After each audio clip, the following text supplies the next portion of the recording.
Los fariseos y los escribas muchas veces trataron de tentar a Jesús con varias preguntas. Sin embargo, otros le hacían preguntas genuinas porque buscaban respuestas. Hay una pregunta la cual fue hecha 2 veces por 2 personas diferentes, una que quería aprender y otra que quería tentarle. Se trata de la pregunta de cuál mandamiento es el más grande de todos. Vamos a leer los pasajes relacionados. Mateo 22, del 35 al 38. Y uno de ellos, intérprete de la ley, preguntó por tentarle, diciendo: Maestro, ¿cuál es el gran mandamiento en la ley? Jesús le dijo: Amarás al Señor tu Dios con todo tu corazón, y con toda tu alma, y con toda tu mente. Este es el primero y grande mandamiento. Marcos 12, del 28 al 30. Acercándose uno de los escribas, que los había oído disputar, y sabía que les había respondido bien, le preguntó: ¿Cuál es el primer mandamiento de todos? Jesús le respondió: El primer mandamiento de todos es: Oye, Israel, el Señor nuestro Dios, el Señor uno es. Y amarás al Señor tu Dios con todo tu corazón, y con toda tu alma, y con toda tu mente y con todas tus fuerzas. Este es el principal mandamiento. Pero, amar a Dios, ¿qué significa? Como leemos, amar a Dios con todo nuestro corazón es el mandamiento más importante. Pero, ¿qué significa? Desafortunadamente vivimos en una época donde la palabra amor ha terminado significando solo un sentimiento. Amar a alguien se confunde con me cae bien. Sin embargo, que alguien me caiga bien no necesariamente constituye el amor en términos bíblicos. Porque en términos bíblicos el amor está estrechamente conectado con hacer, y específicamente el amar a Dios con hacer lo que Dios quiere, esto es, sus mandamientos, su voluntad. Jesús puso esto muy en claro cuando dijo: Juan 14:15. Si me amáis, guardad mis mandamientos. Y Juan 14 del 21 al 24. El que tiene mis mandamientos, y los guarda, ese es el que me ama, y el que me ama, será amado por mi Padre, y yo le amaré, y me manifestaré a él. Le dijo Judas, no el Iscariote: Señor, ¿cómo es que te manifestarás a nosotros, y no al mundo? Respondió Jesús y le dijo: El que me ama, mi palabra guardará, y mi Padre le amará, y vendremos a él, y haremos morada con él. El que no me ama, no guarda mis palabras, y la palabra que habéis oído no es mía, sino del Padre que me envió. También en Deuteronomio 5, del 8 al 10, así como Éxodo 20, del 5 al 6, leemos: No harás para ti escultura, ni imagen alguna de cosa que está arriba en los cielos, ni abajo en la tierra, ni en las aguas debajo de la tierra. No te inclinarás a ellas ni las servirás, porque yo soy Jehová tu Dios, fuerte, celoso, que visito la maldad de los padres sobre los hijos hasta la 3ª y 4ª generación de los que me aborrecen, y que hago misericordia a millares, a los que me aman y guardan mis mandamientos. Amar a Dios y guardar sus mandamientos, la palabra de Dios, los cuales son cosas inseparables una de la otra. Jesús lo puso absolutamente claro. El que lo ama guarda la palabra de Dios, y aquel que no guarda la palabra de Dios no le ama.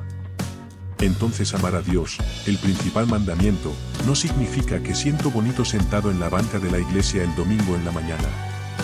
Más bien lo que significa es que trato de hacer lo que complace a Dios, lo que hace feliz a Dios. Y eso es una cuestión diaria.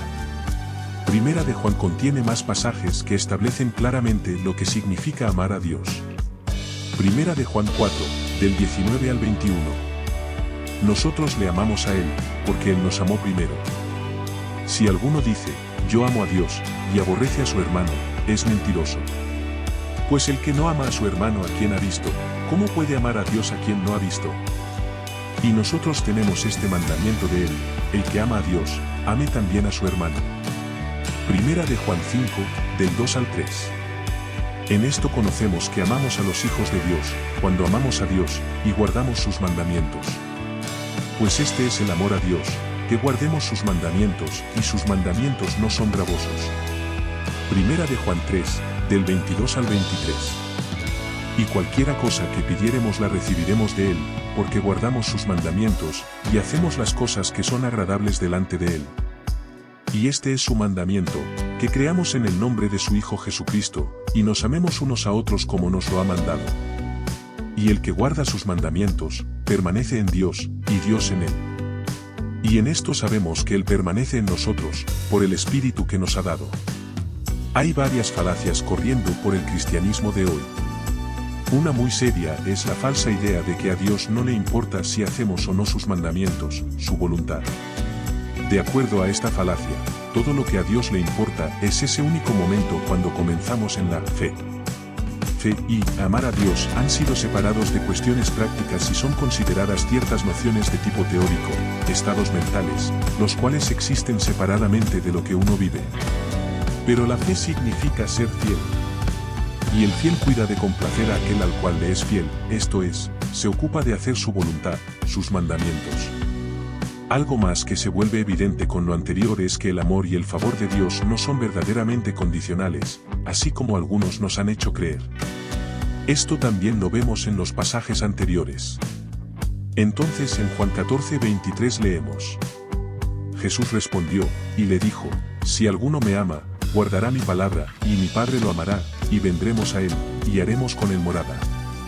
Y primera de Juan 3:22. Y cualquiera cosa que pidiéremos la recibiremos de él, porque guardamos sus mandamientos, y hacemos las cosas que son agradables delante de él. Y en Deuteronomio 5 del 9 al 10. No te inclinarás a ellas ni las servirás, porque yo soy Jehová tu Dios, fuerte, celoso, que visito la maldad de los padres sobre los hijos hasta la tercera y cuarta generación de los que me aborrecen, y que hago misericordia a millares, a los que me aman y guardan mis mandamientos. En Juan 14:23 hay un sí y una y.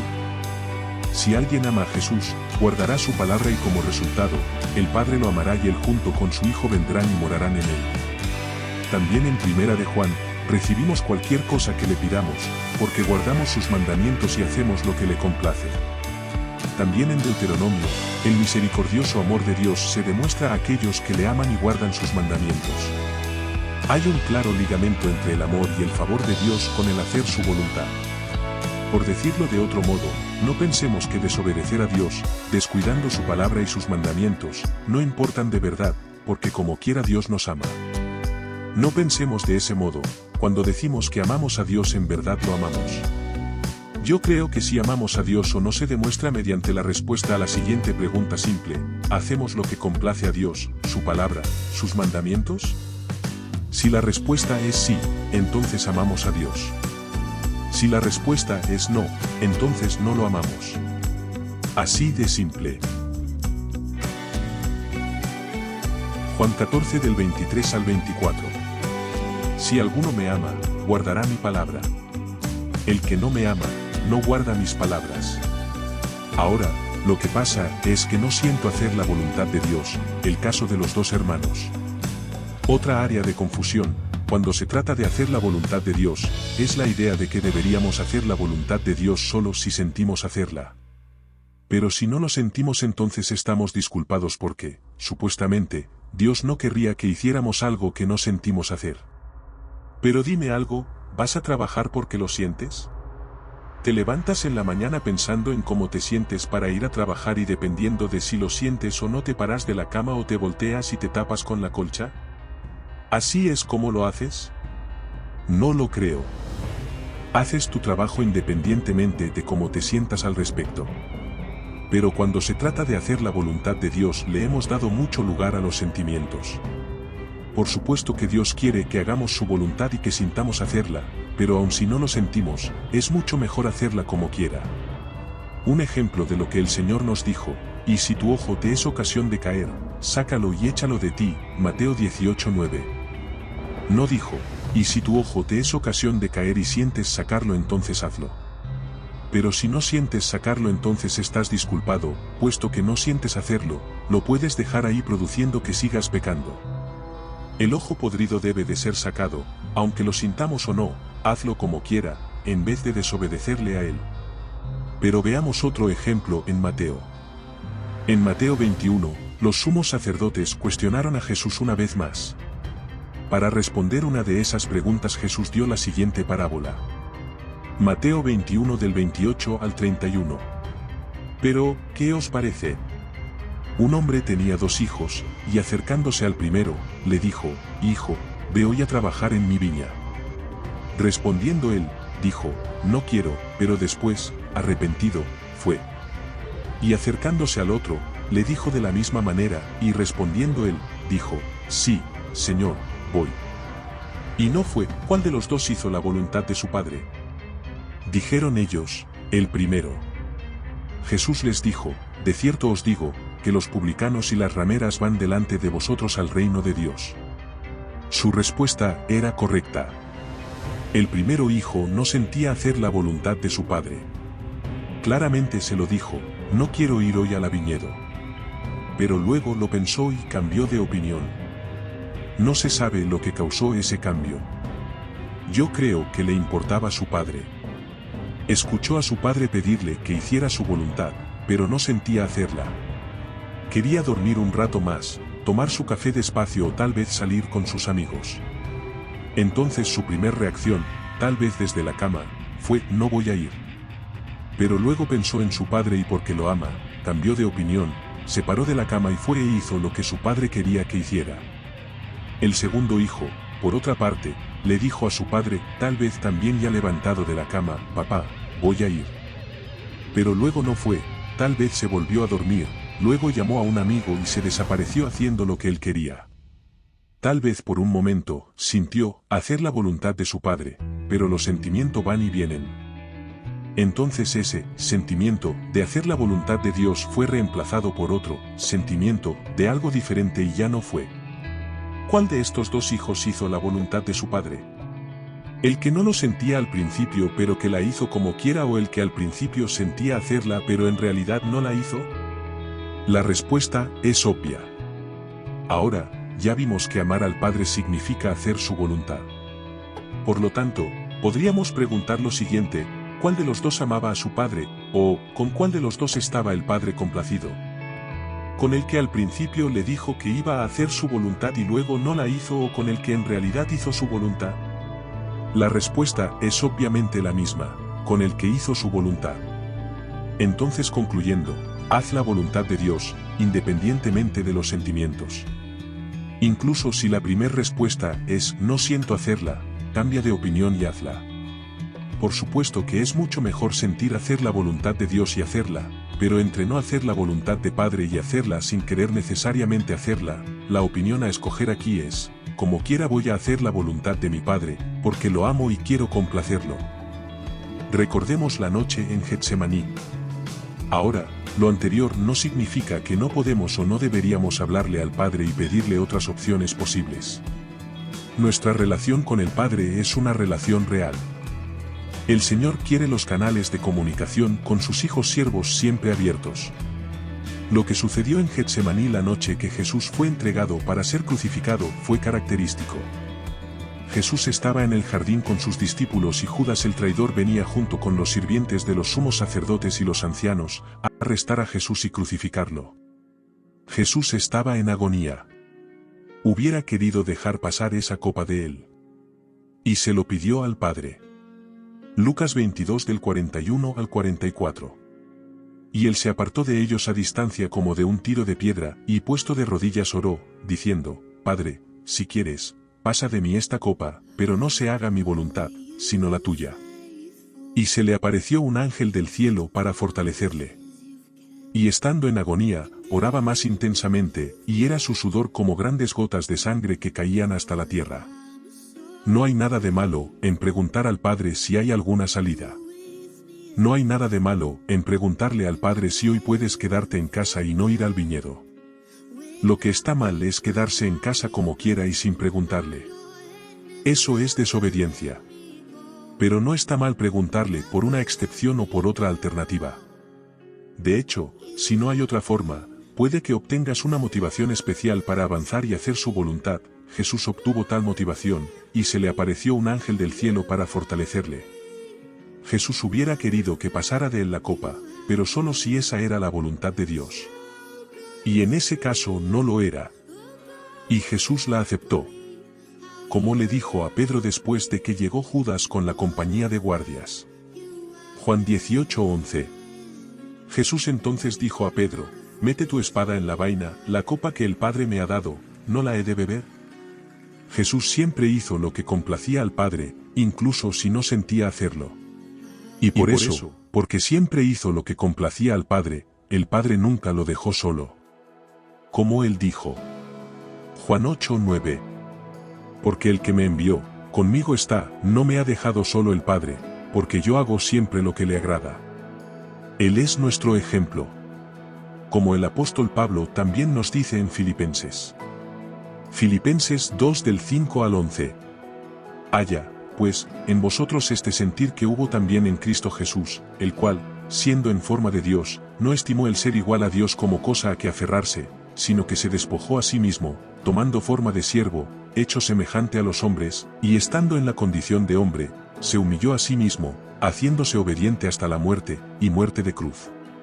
Por lo cual Dios también le exaltó hasta lo sumo, y le dio un nombre que es sobre todo nombre, para que en el nombre de Jesús se doble toda rodilla de los que están en los cielos, y en la tierra, y debajo de la tierra, y toda lengua confiese que Jesucristo es el Señor, para gloria de Dios Padre. Jesús se humilló a sí mismo. Dijo, que se haga tu voluntad y no la mía. Jesús obedeció. Y lo mismo debemos de hacer nosotros también. El mismo pensar, la misma obediencia, la mente que dice no mi voluntad sino la tuya esté en nosotros también. Como Pablo continúa. Filipenses 2 del 12 al 13. Por tanto, amados míos, como siempre habéis obedecido, no como en mi presencia solamente, sino mucho más ahora en mi ausencia, ocupaos en vuestra salvación con temor y temblor, porque Dios es el que en vosotros produce así el querer como el hacer, por su buena voluntad. Por lo tanto, amados míos, esto es, porque tenemos tal ejemplo de obediencia, Jesucristo nuestro Señor, obedezcamos también cuidando nuestra salvación con temor y temblor de Dios, es el obrar en nosotros el querer como el hacer por su buena voluntad. Como Santiago dice. Santiago 4 del 6 al 10. Pero Él da mayor gracia. Por esto dice, Dios resiste a los soberbios, y da gracia a los humildes. Someteos, pues, a Dios, resistid al diablo, y huirá de vosotros. Acercaos a Dios, y Él se acercará a vosotros. Pecadores, limpiad las manos, y vosotros los de doble ánimo, purificad vuestros corazones. Afligíos, y lamentad, y llorad. Vuestra risa se convierta en lloro, y vuestro gozo en tristeza. Humillaos delante del Señor, y Él os exaltará. Amar al Señor con todo nuestro corazón es el mandamiento más importante. Pero amar a Dios no es un estado de la mente, donde sentimos bonito respecto a Dios. Amar a Dios es lo mismo que hacer lo que Dios quiere. No hay tal cosa de amar a Dios mientras que al mismo tiempo le desobedezco. No existe eso de tener fe y ser infiel. La fe no es un estado mental. La fe en Dios y su palabra es serle fiel a Dios y a su palabra. No creamos la falacia que trata de separar una cosa de la otra. También el amor de Dios y su favor vuelve a aquellos que le aman, esto es, a aquellos que hacen lo que a Él le agrada, su voluntad. Además, también vimos que es mejor continuar y hacer la voluntad de Dios aunque no lo sintamos, que desobedecerle. Esto no nos hace robots sin sentimientos. Deberíamos, hablarle al Señor y pedirle otra alternativa para que nos la provea. Él es el Maestro más maravilloso de todos, misericordioso y bueno con sus hijos. Y si no hay otra alternativa, Él nos fortalecerá para hacer lo que parece muy difícil para nosotros, exactamente como lo hizo con Jesús aquella noche.